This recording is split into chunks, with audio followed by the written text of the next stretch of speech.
7 pemain terinfeksi COVID-19, Timnas Indonesia batal mengikuti turnamen Piala AFF U23.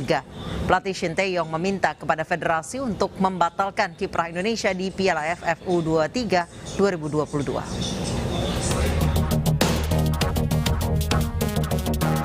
Timnas Indonesia batal mengikuti turnamen Piala AFF U23 2022 yang akan digelar di Kamboja 14 hingga 26 Februari mendatang. Melalui akun Twitter, PSSI menyampaikan pembatalan disebabkan karena 7 pemain timnas dan 1 ofisial terkonfirmasi positif COVID-19. Selain itu, 4 pemain dalam pemantauan lantaran berada satu kamar dengan pemain yang lebih dulu dinyatakan positif COVID-19. Di luar kasus corona, ada 3 pemain yang sedang mengalami cedera, yaitu Gunan Sarmandoen, Ramai Rumakik, dan Muhammad Iqbal. Hanya kiper timnas Indonesia, Muhammad Riyadi, yang tersisa. Riyadi pun disebut baru saja menjalani karantina selama 10 hari. Karena alasan ini, pelatih Shin Tae-yong meminta kepada federasi untuk membatalkan kiprah Indonesia di Piala AFF U23 2022. Permintaan pelatih asal Korea itu dikabulkan PSSI. Sebelumnya timnas Indonesia U23 tergabung di grup B Piala AFF bersama Malaysia, Myanmar, dan Laos. Timnas Indonesia dijagokan untuk menjadi juara karena pada tahun 2019 Indonesia berhasil menumbangkan Thailand 2-1.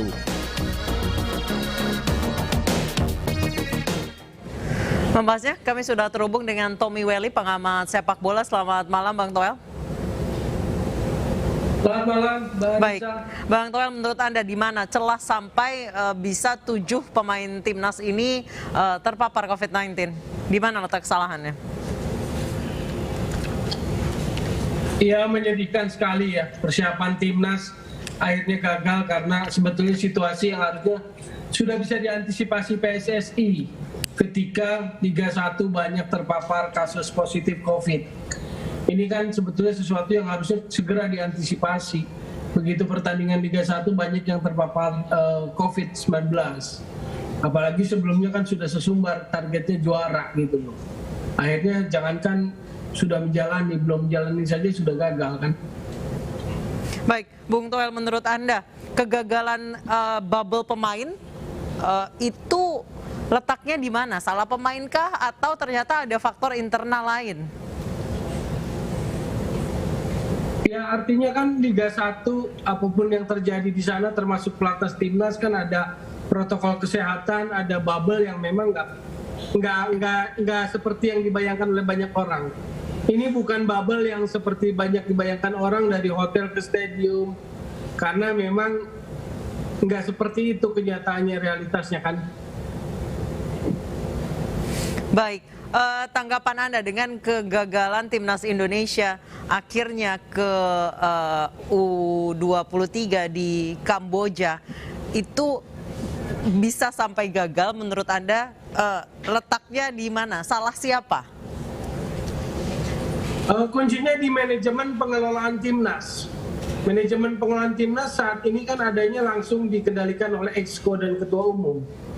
Jadi ketika Liga 1 banyak terpapar COVID, di situ kan harusnya ada kewaspadaan, ada kehati-hatian, ada antisipasi supaya tidak menular atau menyentuh tim nasional yang targetnya juara kan di Piala AFF U23.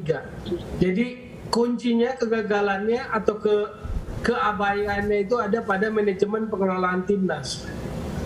Baik, Bung Toel, sejauh ini dengan tidak ikutnya timnas Indonesia ke U23 Kamboja, ini keuntungan atau kehilangan besar?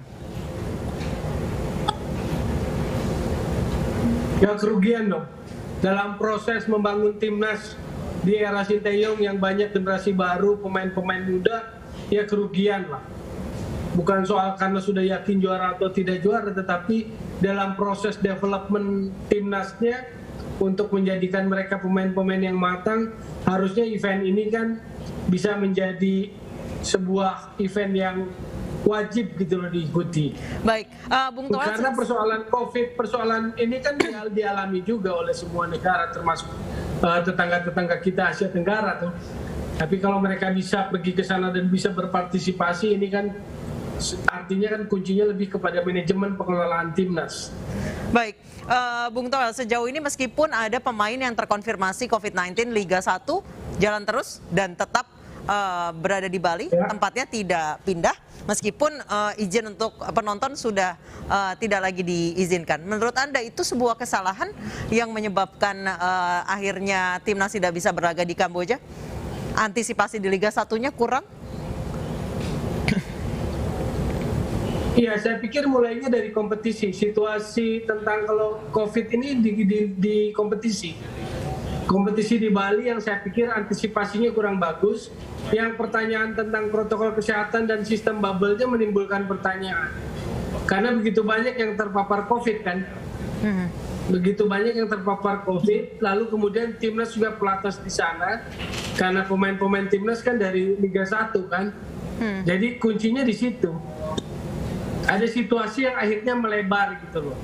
Dari yang tadinya hanya Liga 1 akhirnya berdampak, berekses kepada timnas kali ini.